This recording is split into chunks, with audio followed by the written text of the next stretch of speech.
تمہاری جنت کی ضمانت دے دی ہے، تمہاری جنت کا وعدہ کر لیا ہے۔ وہ عثمان رضی اللہ عنہ وارضا فرماتے ہیں جو چاہے کرے، ما عمل بعد اليوم قط، آج کے بعد عثمان جو چاہے کرے، اس سے اللہ کی جنت کے وعدے ہو چکے ہیں۔ رسول کریم صلی اللہ علیہ وسلم آپ کے گھر میں 4 دن سے کھانے کی کوئی چیز نہیں ہے، کھانا نہیں پکتا ہے، چولہے میں آگ نہیں جلتی ہے۔ سیدنا عثمان رضی اللہ عنہ وارضا کو خبر ملتی ہے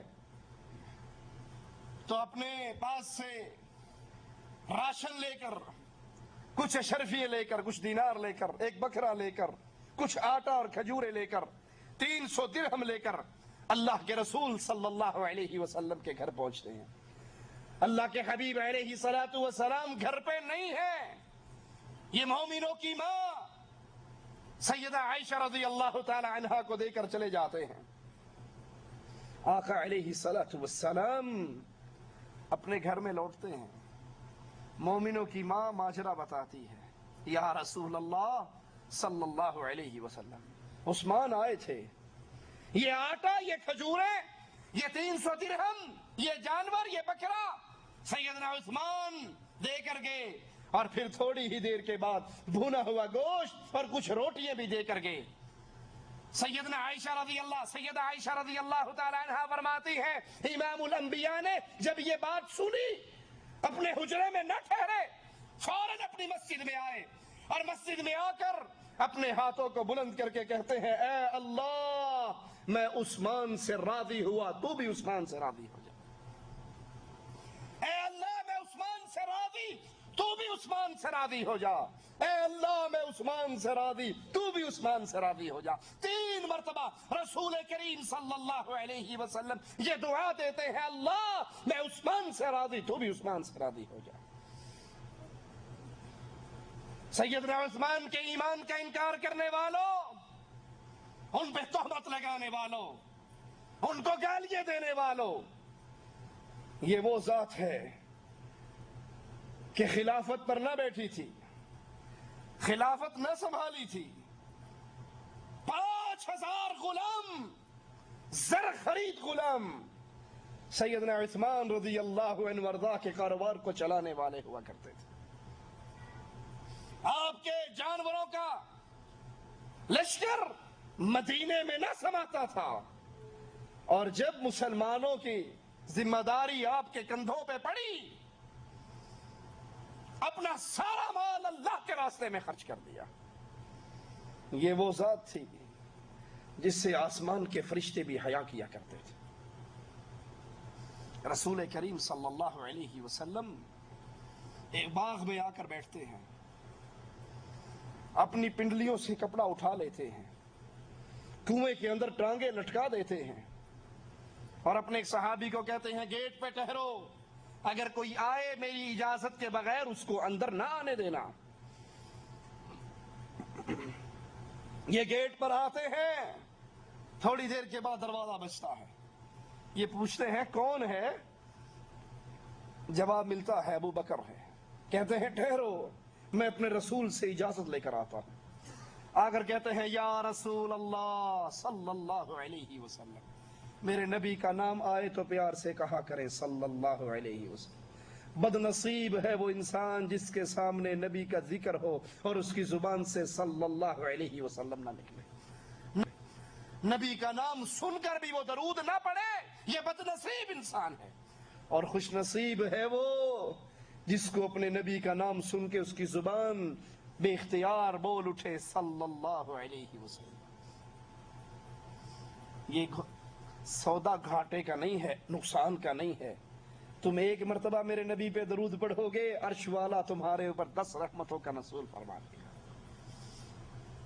میرے نبی کے صحابی نے کہا تھا، یا رسول اللہ صلی اللہ علیہ وسلم، میں نے اپنی دعا کے لیے کچھ وقت مقرر کر رکھا ہے، اس میں تھوڑی دیر آپ پہ درود پڑھتا ہوں، ایک حصہ درود پڑھتا ہوں، 3 حصے دعا مانگ لیتا ہوں۔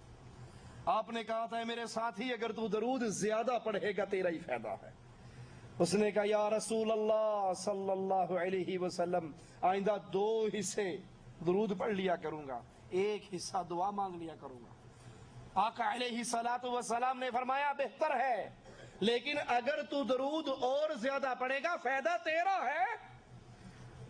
پیچھے کچھ بچا تھا، 2 حصے تو پہلے اس نے درود کے کر لیے تھے۔ کہنے لگا یا رسول اللہ صلی اللہ علیہ وسلم آج کے بعد دعا نہیں مانگا کروں گا، دعا کا مقرر کردہ سارا وقت آپ پہ درود پڑھتے ہوئے گزار دوں گا۔ آقا علیہ الصلوۃ والسلام نے فرمایا اگر تو ایسا کرے گا تیری دعائیں بغیر مانگے اللہ پوری کر دیا کرے گا۔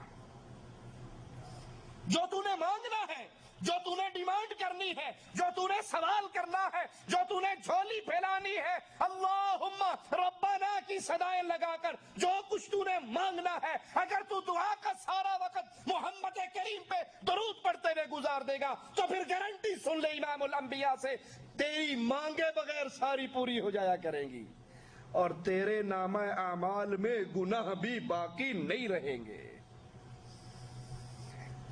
کہتے ہیں اللہ کے حبیب علیہ الصلوۃ والسلام دروازے پر ابو بکر ہیں، آپ نے فرمایا جاؤ اس کو آنے کی اجازت دے دو، جنت کی خوشخبری دے دو۔ یہ آتے ہیں ابو بکر کو اندر آنے کی اجازت دیتے ہیں اور کہتے ہیں تجھے مبارک ہو، تیرے آقا نے تجھے جنت کی خوشخبری بھی دی ہے۔ پھر دروازے پہ جا کے بیٹھ جاتے ہیں۔ تھوڑی دیر گزرتی ہے، سیدنا عمر آ جاتے ہیں۔ یہ صحابی انہیں روکتے ہیں کہ ٹھہرو میں اپنے نبی سے پوچھ کر آتا ہوں۔ کہتے ہیں اللہ کے حبیب علیہ الصلوۃ والسلام عمر آئے ہیں، اندر آنے کی اجازت مانگتے ہیں۔ آپ نے کہا اندر آنے کی اجازت بھی دو، جنت کی خوشخبری بھی دو۔ نبی کنویں پر بیٹھے ہوئے کنارے پر، پنڈلی مبارک سے کپڑا اٹھا ہوا، ابو بکر بھی آ کر بیٹھ گئے، سیدنا عمر بھی آ کر بیٹھ گئے، آپ کی پنڈلی سے ویسے ہی کپڑا اٹھا رہا۔ تیسری بار دروازہ بجتا ہے، سیدنا عثمان رضی اللہ عنہ وارضہ آتے ہیں، جواب ملتا ہے ٹھہرو میں اپنے نبی سے اجازت لے آؤں۔ کہتے ہیں یا رسول اللہ صلی اللہ علیہ وسلم سیدنا عثمان آئے ہیں، اندر آنے کی اجازت مانگ رہے ہیں۔ جواب ملتا ہے جاؤ عثمان کو اندر آنے کی اجازت بھی دے دو، رب کی جنت کی خوشخبری بھی دے دو۔ جو ہی سیدنا عثمان آئے، اللہ کے رسول صلی اللہ علیہ وسلم کی پنڈلی مبارک سے جو کپڑا اٹھا ہوا تھا، ابو بکر آئے تو اٹھا رہا، عمر آئے تو اٹھا رہا۔ جب عثمان آئے آپ نے اپنے کپڑے کو ٹھیک کر لیا، اپنی پنڈلیوں کو چھپا لیا۔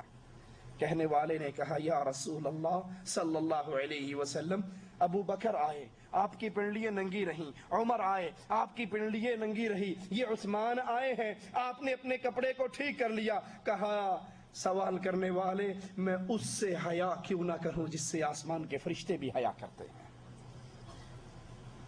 وہ سیدنا عثمان رضی اللہ عنہ وارضہ، اللہ سے دعا ہے اللہ ہمیں ان کے نقش قدم پر چلنے کی توفیق عطا فرمائے، ہمیں زندہ رکھے، ایمان پہ رکھے، موت دے تو اسلام پر دے، اور اس حال میں دے کہ اللہ ہم سے راضی ہو اور ہم اللہ سے راضی ہوں۔